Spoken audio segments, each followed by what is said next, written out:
My ex-boyfriend got me a bottle of wine for my birthday. Even though he knew I'm a recovering alcoholic, I am a recovering alcoholic of 2 years, and there has been a long history of alcoholism and addiction on my family. I have a now ex-boyfriend, and we've been together for almost a year now. He knows about my past with alcohol and my family's history, and was respectful of it, or so I thought. My birthday was 2 days ago, and my boyfriend was being super sweet. He took me out to my favorite restaurant and we watched my favorite movie together. Everything was nice and romantic until it came for him to give me my gift. He got a huge grin on his face and ran out to his car. This made me sort of excited, and he came inside and gave me my gift. I opened the box and inside was a bottle of wine. My heart dropped. His smile grew and he asked me if I liked it. I got angry and asked what the fuck he was thinking. He told me it was just a joke and that I'm being overdramatic. I yelled and told him my past addiction was not a joke. He said that I couldn't handle a joke and that he's a prankster. Now he's pulled small pranks before, but they were usually small and silly. This was something else. It felt like a slap in the face. I told him if this was his idea of a joke, then we would have to break up. He got angry and started yelling about how I couldn't take a joke. I told him to leave and that I would talk to him in the morning. He got up in my face and told me that I couldn't make him leave and made threats. He's a very strong man, but this was the first time I felt threatened by him. I told him that the cops could make him leave. He glared at me for a few more seconds then left. I've blocked him and haven't talked to him since. I'm going to use my wedding to get my parents back together. I was raised by my father and his wife. My bio mom came into the picture when I started college. My father's wife was the typical narcissist, mother, evil stepmother you read about on this site. Anyway, Reddit does love a good backstory, so here goes. As I said before, my father's wife, let's call her Ruth, was your average narcissistic parent step monster. I believed she was my bio mom growing up, and that her side of the family were my relatives. Ruth and her family aren't from the US, but they can be considered white. So I believed that I had roots to their home country. I was even shipped off there for high school, because I had the audacity to want to start working on my mental health in my teens. Part of Ruth's culture involved rug sweeping anything mental health related. She also wanted to separate me from my boyfriend at the time. So that was great. 14-year-old me leaving my first love and everything I knew in the US to spend the next 4 years with relatives in a more conservative country. Life there wasn't all bad.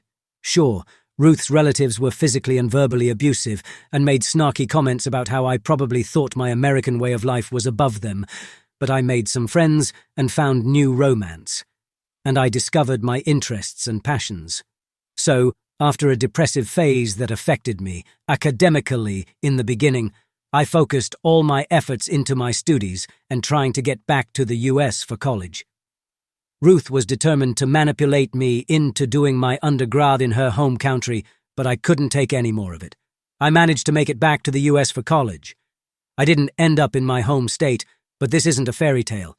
I visited plenty anyway, since that was one of Ruth's stipulations for paying for whatever of my undergrad wasn't covered by scholarships.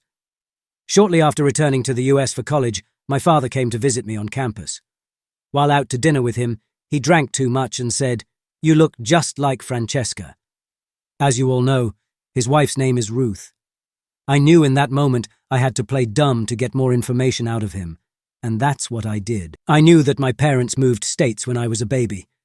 Turns out my dad had a co-worker in the state they lived in before, obviously Francesca. Him and Ruth were having trouble conceiving, which drew him and Francesca, the new employee, closer together, inevitably getting her pregnant with me. Everything clicked in that moment. I wondered why Ruth resented me for being half white when she and her family were also technically white. And why even marry an American if she thinks so poorly of the value systems here? So using my Google Few knowledge and the tidbits from my father, I found Francesca online. Once we got to chatting, everything just clicked.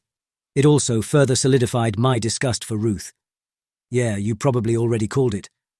Francesca was strong-armed into signing her rights away and having Ruth adopt me. They also have similar features, which is how Ruth had me convinced I was hers. This is already getting long, so I'll try to keep it brief. No way was my father going to tell Ruth that he fucked up and told me her greatest shame and secret. And I kept my correspondence with Francesca, who I'll now be referring to as my mum. because Ruth actually robbed her of that, and she's been the mom I needed under wraps so as not to avoid compromising my college funding. All hell broke loose after the truth was revealed at graduation. But I didn't care. I had a job lined up and wouldn't have to deal with Ruth any longer. She did continue to be a nuisance here and there over the years, despite my every attempt to block her from my life. But unfortunately, since my father and I were cordial, she wasn't completely gone from it. Fast forward to present day. I'm getting married next year, and Ruth is not allowed anywhere near the wedding, which obviously means that my father will be face to face with my bio mom after all this time. And part of my inner child hopes that this is the magical moment my parents get back together. Oftentimes there have been implications that my father thinks about my mom in a what-if kind of way. And my mom is very single. Without Ruth there, I finally get to live out my one day of celebrating a milestone with my parents and hopefully getting them back together.